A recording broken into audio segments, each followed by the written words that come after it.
রাধে রাধে। তোমরা সবাই কেমন আছো? অনেক দিন হয়েছে আমি ভিডিও দিতে পারি না, বিভিন্ন সমস্যার কারণে ভিডিও দেওয়া হয়ে ওঠে না। তবে এখন থেকে চেষ্টা করব রেগুলার ভিডিও আপলোড করার। তো সকালে ঘুম থেকে উঠে বাপানকে খাইয়ে আমি ওকে রেডি করে দিয়েছি, আর অপেক্ষা করছিলাম কাজের দিদি এসে ঠাকুরের বাসনটা ধুয়ে দিলে বাল্য দেব। তো যেহেতু সে আসতে দেরি করছে, তো সেই জন্য আমি নিজেই বাসনটা ধুয়ে ঠাকুর মন্দিরে চলে এসেছি। সকালের বাল্য দেওয়া, দুপুরের পুজো বা বিকেলের পুজো এগুলো চেষ্টা করি আমিই করার। যদি কখনো কোনো অসুবিধা হয় তখন মাই করে। তো যাই হোক, পুজো দিতে দিতে তোমাদেরকে একটা কথা বলি। জানো তো, আমাদের সব থেকে বড় শত্রু কিন্তু কোনো না কোনো সময় আমাদের সব থেকে ভালো বন্ধু থাকে।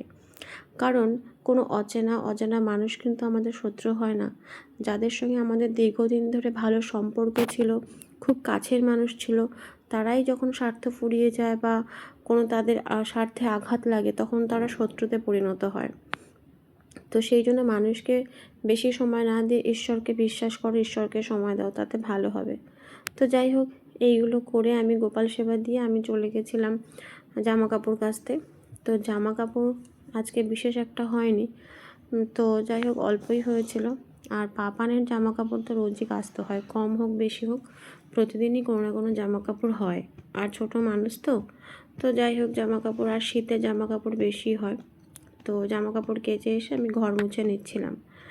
তো ছোট মানুষ প্রতিদিন ঘরটা না মুছলে অসুবিধাই হয়। তো আমি ঘর মুছে নিচ্ছিলাম, আর ঘর মুছে আমি চলে গেছিলাম স্নান করতে। এই মাঝখানে টুকটাক অনেকগুলো কাজ হয়েছে, সেগুলো তোমাদের সঙ্গে ভিডিও করা হয়নি। আর ঘর মুছতেও না অনেকটা সময় লাগে। তো ঘর মুছে স্নান করে পাপানকে খাইয়েছি, পাপান এবার ঘুমিয়েও পড়েছে। তো পাপানকে ঘুম পাড়িয়ে তারপর এসেছি আমি পুজো দিতে, কারণ দুপুরের পুজো দিতে একটু সময় লাগে, তো সেই জন্য ওকে ঘুম পাড়িয়ে দিয়েছি। আর দেখো, এইবার না আমি সরস্বতী পুজো করিনি একটু সমস্যার কারণে। তো সেই জন্য ওই আমাদের যে সরস্বতী মূর্তিটা ছিল আগের বছরের, সেখানে আমি একটু ফল মিষ্টি দিয়ে পুজো দিয়েছি। তো আর এই দেখো, হনুমানের যে পাঁচালি মানে হনুমান চালিসা, সেটা পাপান বই পড়ার সময় ছিঁড়ে ঠিড়ে কী করেছে, তো সেটা ঠিক করে নিয়ে পড়ে নিচ্ছিলাম। আজকের ভিডিও এই পর্যন্তই, কালকে দেখা হবে নতুন ব্লগ।